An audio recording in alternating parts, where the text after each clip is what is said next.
Hello, you wonderful people, and welcome to another episode of Crime Centric. This being a show where I talk about crime dramas that I watch. For today's episode, I'm going to talk about the latest episode of The Enemy Within. A lot of interesting things went down in this episode.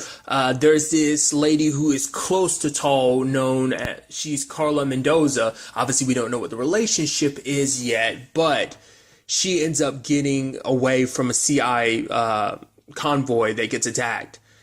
And basically it ends with Cabrera coming to the FBI for help because obviously she got shot, and there's a doctor named Novak who came to them for help because he's willing to turn in Mendoza if he can get guaranteed that him and his family can be safe, because he's been working for Tall for years and he's trying to get from underneath Tall and using this as an opportunity to do so. And why Cabrera has come to the FBI is because he's only willing to talk to one person, a CIA operative that, he talked to named Rebecca Martin. Turns out Rebecca Martin was Erica's alias. And I love kind of like the smugness on Erica's face, being like, yeah, you have to come to me for help. I kind of love that. And you could tell it just pisses, Cabrera off that he has to do that.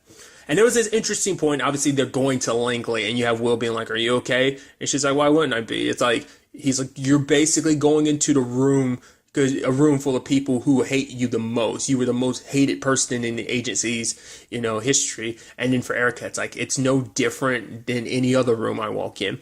But it turns out that's not the case. You can tell it was definitely worrying her. Like, I think she does a very good job putting on a poker face. She's trying to act all, confident and stuff. But obviously it has its effect. The whole, it's her getting the position of CIA Deputy Director of Operations 6 years ago, which is interesting. So that means she only had that job for 3 years. I don't know. I guess for whatever reason, I would have expected her to have that position longer than she did. It's like, wow.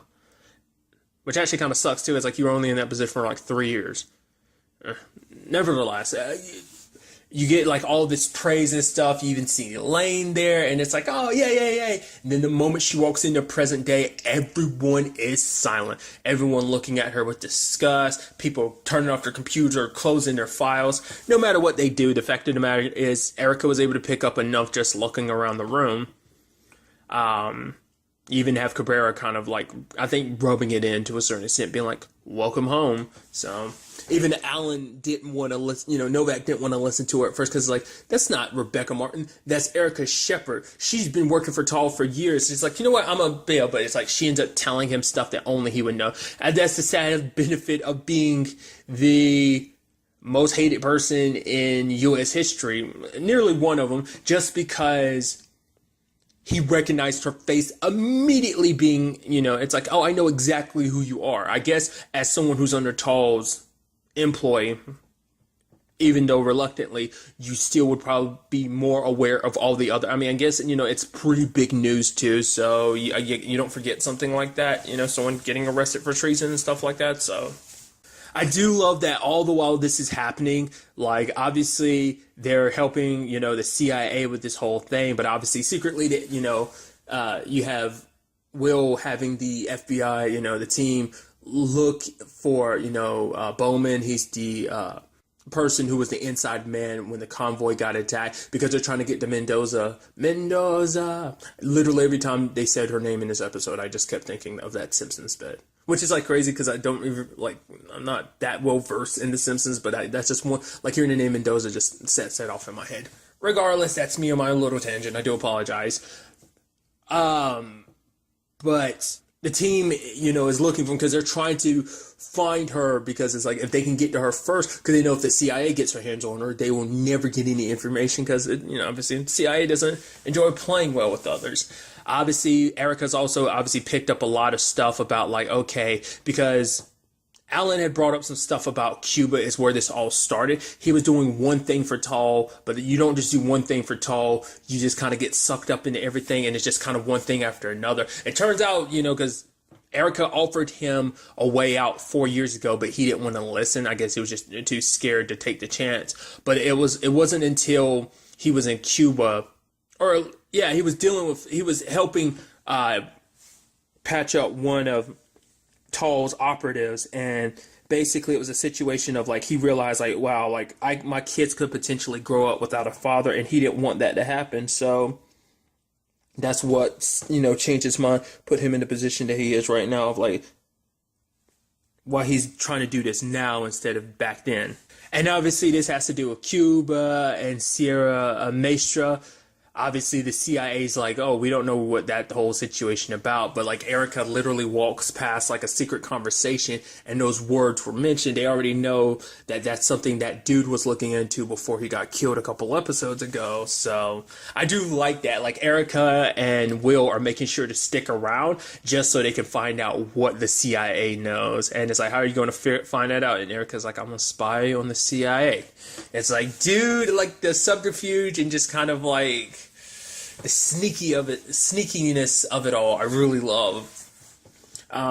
There's an interesting side of this situation too, because obviously they were after that operative Bowman and everything, like the FBI team was, and it was a situation of Jackie trying to talk him down, and you have like Bragg with a gun on him, and then Daniel telling him not to make a move or shot. Part of me was thinking that he was going to pull the trigger sooner than he was given orders to, just because I figured like, oh, he wants to save the innocent person. But part of me was also thinking in the back of my mind, he probably wouldn't want Jackie to be in any danger, and she might be in like, I was thinking that was going to be the situation that ends up going down. It wasn't just, I guess in retrospect, it's like the main focus would be the innocent civilian, that maybe Jackie wouldn't necessarily be in danger. But we know that how Bragg cares about her. Obviously, he never told her. But I was wondering, would that have been something that ended up playing out like that? But the situation didn't call for that. But it almost seemed like, obviously, like Brad kept being like, I got a clear shot. But Daniel's like, don't take it until you get the order. And they had no choice but to put him down just to make sure that they're saved the hostage. There was files on his phones and stuff that they were fortunately able to get. So it was just kind of interesting. Like I said, maybe that was just me reading too much into it, but I'm wondering, is that supposed to be like a Bragg and Jackie thing of like, that's a little step towards like kind of what might have already been potentially set up and what might be the future for the characters. I don't know. Like I said, that could just all be in my head. But the next thing that went down was obviously they eventually found out where Mendoza was, and Will goes in alone, because once again it shows you just how good Tall's people are, and it shows you he doesn't have someone necessarily 100% on the inside, because when the time came, he was like, Tall suspects that Novak might be working for the CIA, so he doesn't know. I mean, to be fair, he's just a very paranoid person, which I guess it works out for him in a certain regard, but it's like, he didn't know for sure. It was like Tall thinks he might be working with the CIA. It's not, oh, Tall knows he's working with the CIA. So that's a huge distinction. So he's not that, well connected enough to know something like that. They were able to keep that below radar. So there's that. I mean, I think, but still the fact is that he was even under the impression that he might be, I guess, like, there's probably nothing 100% guaranteeing, but he probably saw stuff that looked a little suspicious. Maybe he had some operatives hidden nearby that made it seem like it was a little suspicious of like, oh, certain driving patterns from like the car that, Cabrera, Shepard, and Keaton were in, but who knows?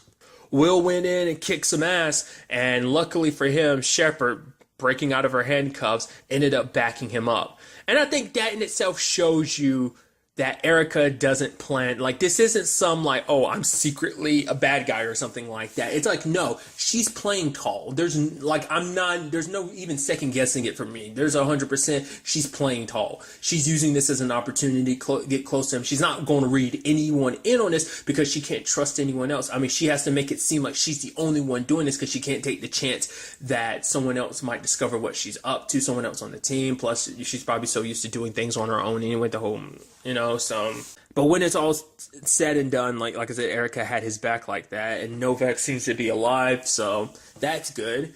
Daniel ends up using the information they have from Bowman to figure out that Mendoza, she isn't just some operative. Her and Tall were in a relationship. She's his confidant. Like, she holds a lot of his secrets, which makes me wonder. I highly doubt when it's all said and done, she will just be someone that he has, like, sends another operative or someone in there to kill. I mean, I doubt it's going to be that easy after the whole Anna situation. It's going to be like they're going to be a lot more careful about that going forward. So There's that. With everything kind of playing out the way it does at the end, though, it does make you go, okay. So what we end up, because what ends up happening is Mendoza confronts like Erica and is like, the fact of the matter is you got Tall's attention. He's willing, you got to prove your loyalty or there will be consequences. So part of me is wondering, is it going to be a situation of like, I doubt that was part of the plan necessarily. I think that's probably a situation of, well, she's probably been read in on a lot of stuff that Tall's been up to. So before she ended up getting captured, it's probably a situation of Tall probably had that whole conversation about Erica with her. So now she sees Erica in front of her. She takes this as an opportunity. But the other thing I was wondering is like, you don't think on some level that this was all planned from the beginning for him to have a much more direct way of getting in contact with her. It's just the message and everything makes it seem like it was more so like her kind of acting on his behalf. But did he plan for her to be in that position? I don't think so, but maybe. It's hard to say how far in advance Tall kind of planned stuff out, or whether that was just something that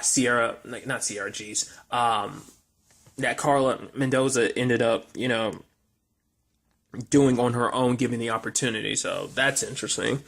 And I think it's going to put Erica in a position of, obviously she wants to take down Tall, so that means she's going to have to give him some information. Obviously she just learned from Cabrera, which I love that he had to come and be like, yo, Mendoza is ours. And Will's like, yo, we caught her on American Soul. You had her before. She got away on American Soul. We got her. So this isn't Langley. This is the Hoover building. So you go by my rules. We'll share information. If, we'll give you all the information we have on Mendoza if you tell us what the whole Sierra Maestra situation's about. Turns out it is essentially the Guantanamo Bay for Tall operatives. They needed a place that they could, because there were too many security breaches, so they needed to keep something super, super top secret and off the books, mainly because of the whole, Erica situation kind of set a lot of stuff in motion just because of, that quote-unquote betrayal and everything like that. It made them a lot more okay, we need to be more tight-lipped about a lot of stuff, so I don't know if Erica's going to give them that, Tall's going to learn that information. Maybe later on, but not right now, because I'm sure Erica's there's very few people who know about that. So if she reveals that information, it's going to look a little suspicious. So she's probably going to bring up the whole Alan situation. Sadly, Alan's probably going to be the sacrifice in this, because she has to bring up some information. I don't know. I'm curious to see, is she going to learn from the FBI in the sense of they're not willing to sacrifice any life. We see that in this episode too. So obviously with the man that was being held by Bowman, even though they needed him for information, they were going to try to make it a situation where it's they could bring him in alive, obviously, but the situation called for him to be, taken out. And I'm curious, will Erica apply that and she tried to give information to Tall that isn't too risky to give, that it won't cause too much mayhem potential. It just gives her an in. But to be fair, it's going to need to be something really good if it's going to be a thing of oh, you have to prove your loyalty, because if Erica screws him over this time, most likely he'd probably go through with the whole killing Hannah situation. So like I said, I don't think she'd tell him about the whole Sierra Maestra situation. And also, like I said, I'm hoping that it's not a situation of she ends up having to sell out Novak. It'd probably be something she comes across some information in the next episode that might set things in motion. I wonder, did she return the phone or did she keep it? For this to be how Tall ends up contacting her to a certain extent. So that must mean that, I wonder, did Erica destroy the phone, get rid of it? Does she still have it? Did she secretly return it at some point in time? I have no idea. I'm curious about that little detail, but that wasn't the only thing that went down this episode. And it kind of ties into Erica to a certain extent, because Erica was when it's all said and done, all the pain that you've been through, the pain that you've caused a lot of people in your life, there will be honor in it when you capture Tall. And that, I think, kind of motivated Will to kind of go talk to Lane's dad, because it's I loved your daughter. I know you're pissed at me. You hate me for the fact is that I'm working with Shepard. But the fact of the matter is, he's it's hard for me too. Literally every time he looks at Lane, every time he looks at Erica, it's just a reminder of Lane being gone. Hell, even being in the CIA building, it wasn't hard just for Shepard. It was hard for Will as well. And so, because you even had that agent, Sarah, being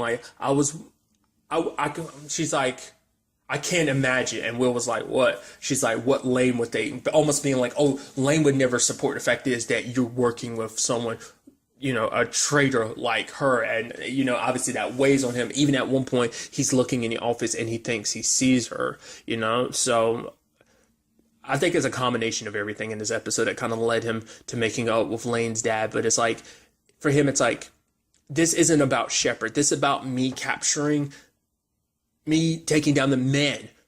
Because that's still kind of up in the air whether he's just going to outright capture Tall or whether he's going to put a bullet in Tall. I kind of lean towards the whole like putting a bullet in him, but I could be wrong. Will seems like he is the dude that would follow the rules, but this is personal for him when it comes to Tall. So not unless Erica's the one that ends up finishing him off because Will couldn't or can't. Either way. Will says that basically this is what he has to do, and he just kind of is like, I hope you understand, but it does seem like he does understand, because Will even said it's like, if you were in my position, you'd do the exact same thing. But at the very least, it does seem that, Will and Lane's dad are making progress. So, not him not losing the only family he kind of had outside of Lane. So that's good to kind of see things kind of bridging that, because, obviously, this whole situation calls for sacrifices, and, hopefully, Will have, a life waiting for him outside of this whole Tall situation. I think it's kind of what it's kind of building up, and you're hopeful for. But ultimately, we have to wait to see what goes down in the next episode with all of this. But really, that's all I want to talk about. So the next time we meet, be happy, be safe, live life to the fullest, and enjoy it. Good day, and good